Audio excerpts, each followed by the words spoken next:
Hi everyone, Vickieverlie here, Rock and Roll Prophetess. We're going to take a look at the full moon chart happening on August 11th, 2022. It's occurring at 9:35 p.m.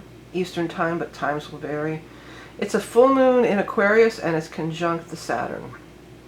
Before we get started, sorry if I'm a little late getting this up, but I've been sick, and if my voice sounds a little funny, it's fine. I'm better, but I just sort of have like a little bit of a head cold still, so my voice may sound a little different, but sure, it's going to be fine.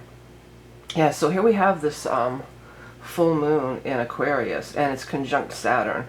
Not only that, it's conjunct Saturn at 19 degrees and 22 degrees with the Saturn here, but it's also opposing the Sun, of course. That's indicative of having a full moon, but it's also squaring the nodes and squaring the still active Uranus North Node conjunction.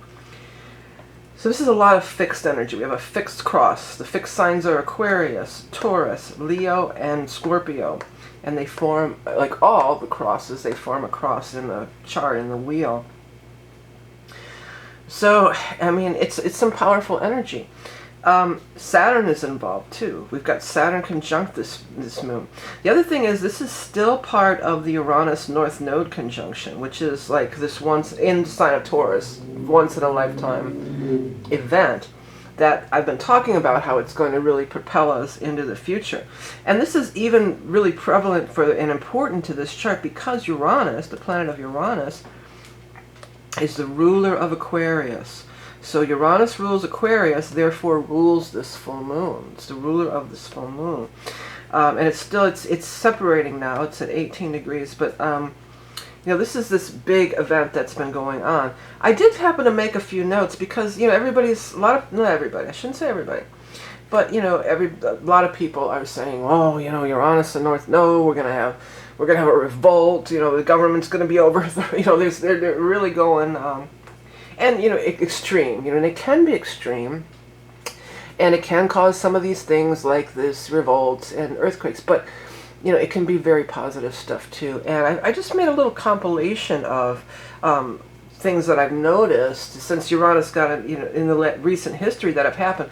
The biggest, I mentioned it in the last one, but the James Webb Telescope, if you haven't checked this out already, it's so amazing. They show it's more and more detailed imagery, like the Hubble Space Telescope, imageries of the nebulas, all the colorful stars and everything. And I'm always, you know, I've been a fan since day one, as I've mentioned before. But this James Webb is just going even deeper into details. And yeah, it's going to, you know, beautiful photography and everything. But who knows what it can might discover? It could be discovering all sorts of cool things, moving closer and closer to possibly some disclosure stuff too. But I was noticing things, and I made a little lists. Well, I mean, right off the bat, this isn't like right now, but this is the first time in our known history where personal people can go up into spaceships and have rides. That's definitely this Uranus North Node, or Uranus, you know, the Taurus. This is the Uranian energy going into space, the James Webb Telescope, as I've already mentioned.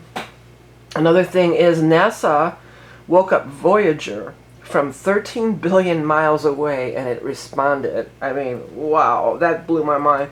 And after all, Uranus, again, important because it's all the things that are going on, but also the ruler of this full moon. Uranus is the higher octave of Mercury, which is communication. So this thing is 13 billion miles away. They woke it up, and it talked back to them. I saw another article, something about they've discovered audio. Audio. I know we have that those sounds, the planetary sounds, but they found some kind of other audio, and it wasn't. It was on a reputable site that I saw this post. It wasn't like some tabloid site. But immediately it totally reminded me of the movie Contact, if any of you are familiar, the Carl Sagan. I need to give a spritz here. We're in the heat. We're in the dead of heat here in this dog days of summer. The Carl Sagan, when Jodie Foster movie, and that was initially how it all starts. They hear this tone, and then it turns. If you've never seen that movie, do check it out. I love it. One of my all-time favorite movies. I don't want to give too much away. And then another thing is they found something coming out of the black hole for the first time. It's called something like a corona launch. So there's this like, oh, this rash of this wave of, you know, space age discoveries and everything. Another little cute thing, it was a meme going around on the internet. Apparently George Jetson, the fictional character of George Jetson, was born July something, end of July 20 something in the year 2022. So it's almost like, was this some kind of cosmic synchronicity, you know, that would be taking us into the future or something. So there is a lot of positive things, and us as a collective, because Uranus and the sign of Aquarius, where the full moon is, it's in the 11th house because it rules the 11th house. And the 11th house is all of us as a humanity.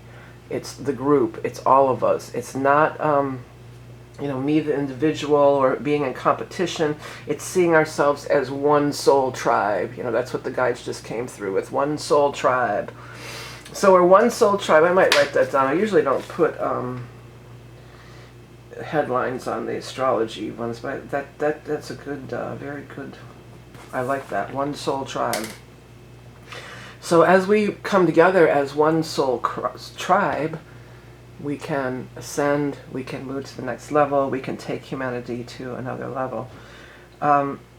Because we're dealing with the fixed signs, yes, there can be friction, there can be stubbornness, there can and will be people in situations that aren't open to change, that don't think everything is status quo is just perfectly fine, and especially because Saturn is in there, and that's the old school, the old paradigm.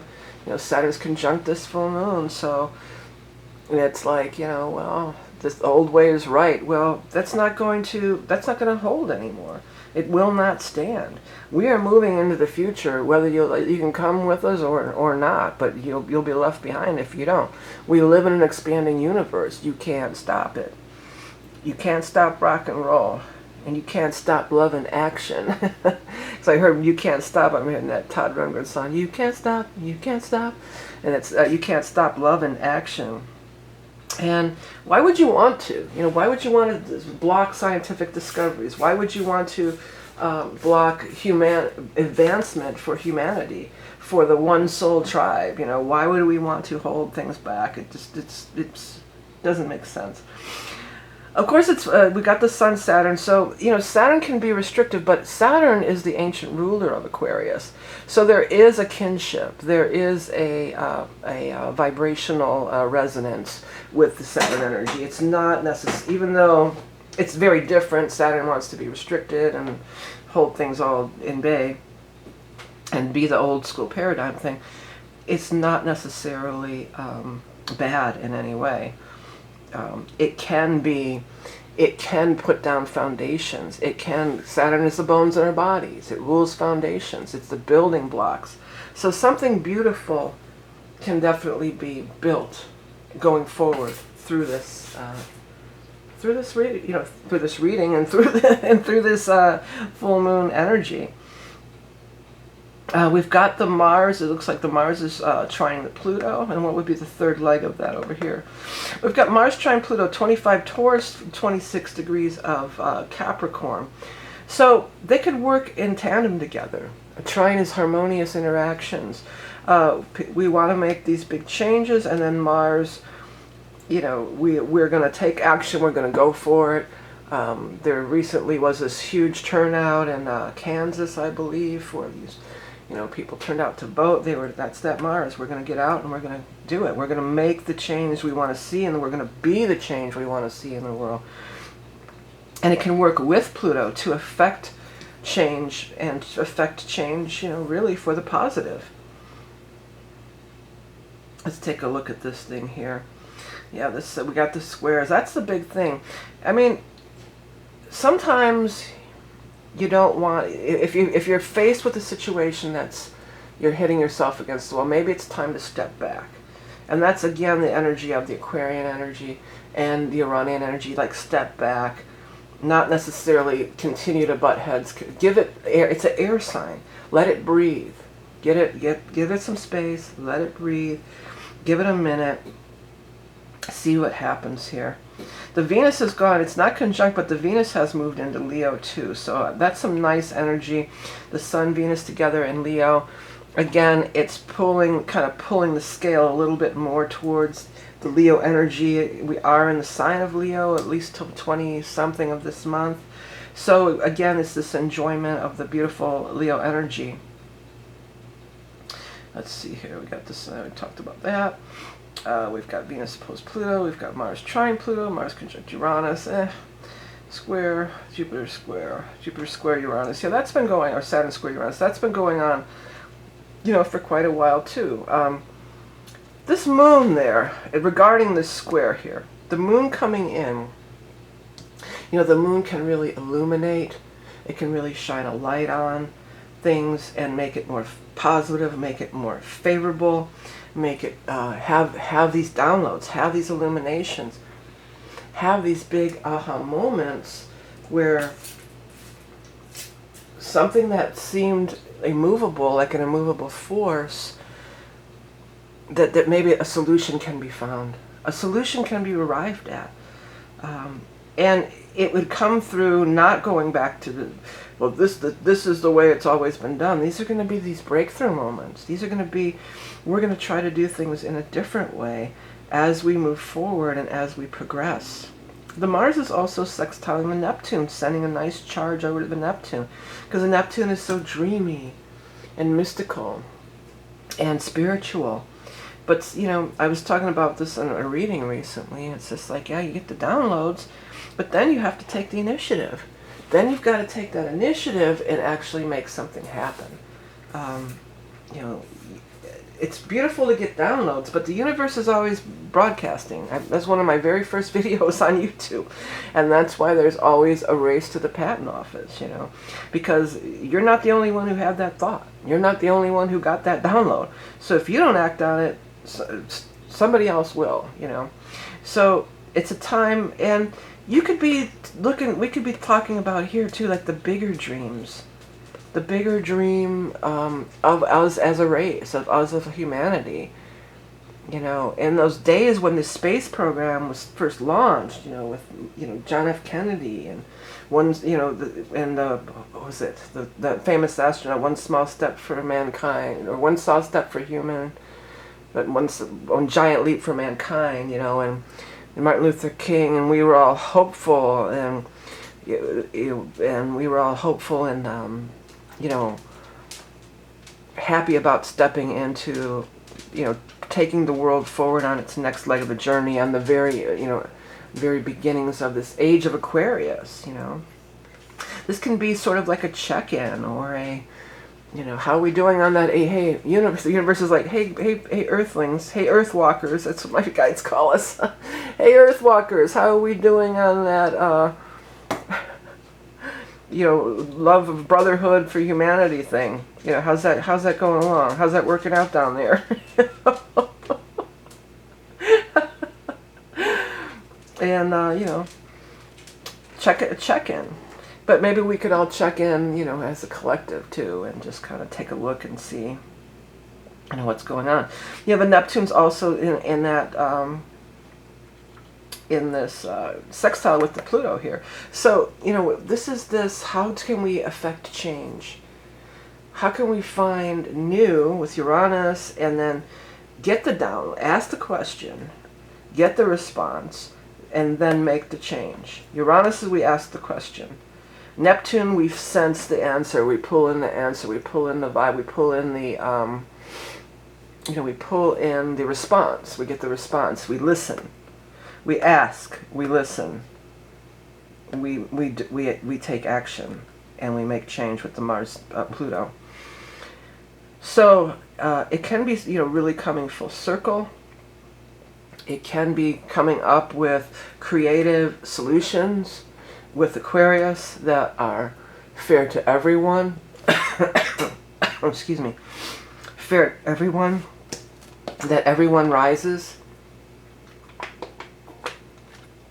Where everyone rises and we all move on to the next level. I think I'm going to have to cut this reading a little short because although I'm not really sick anymore, I'm completely overheated and very uncomfortable. But I didn't want to not get the reading up here, you know, so I wanted to quickly do a little check-in with you guys and just take a quick spin through and look at this chart. I am on the mend, and I've started back, you know, doing my regular readings, and I am offering the Libra Ingress reading, which is a check-in for the last part of the year. You know, it's from the Libra Ingress on through to the very end of the year. If you're interested in that, you can place your order for a limited time. I think we've covered a lot of it, but I'm just excited about this Aquarius full moon. I mean, something, you know, could really, another big scientific breakthrough could announce or be, you know, be discovered. I have such a, because this Neptune too is photography and everything. You know, I feel like they're going to really, they probably already have, you know. We're going to find out so much. It's more than just the beautiful imagery, you know, that's coming through this telescope. We're going to find out all kinds of stuff. This is a big leap forward towards us being part of, you know, the human race at large, if you want to say, you know.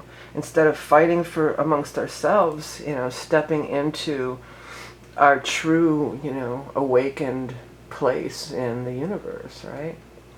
All right, everybody. I got ideas for a bunch. Speaking of space age stuff, I mentioned my alien book that I wrote, my novella, the other day, and then you know, I've got some other stuff, channeled stuff that's been coming through about early races that I don't see anywhere else. You know, my guides are coming through with some stuff, and I even have done some paintings that correspond with it. I plan to do more, so I may be making some videos just about that stuff. If you're interested, be on the lookout. Again, sorry I had to cut you short. My voice is getting a little hoarse and it's really hot and uncomfortable, so I'm going to cut this a little bit short. But I did want to make sure I got something up for you anyway. I didn't want to just not skip the full moon video because I know many of you do look forward to it, and I do appreciate all of you so much. Thank you for tuning in. Remember, you are Love and Beauty Incarnate. If you want that Libra Ingress, you can go ahead and sign up. Those will be available. Interesting look, and I do, what I have been doing with them, I do address the Uranus North Node as it relates in your chart. I do talk about that. Okay, thanks for tuning in. Have a great one. Bye.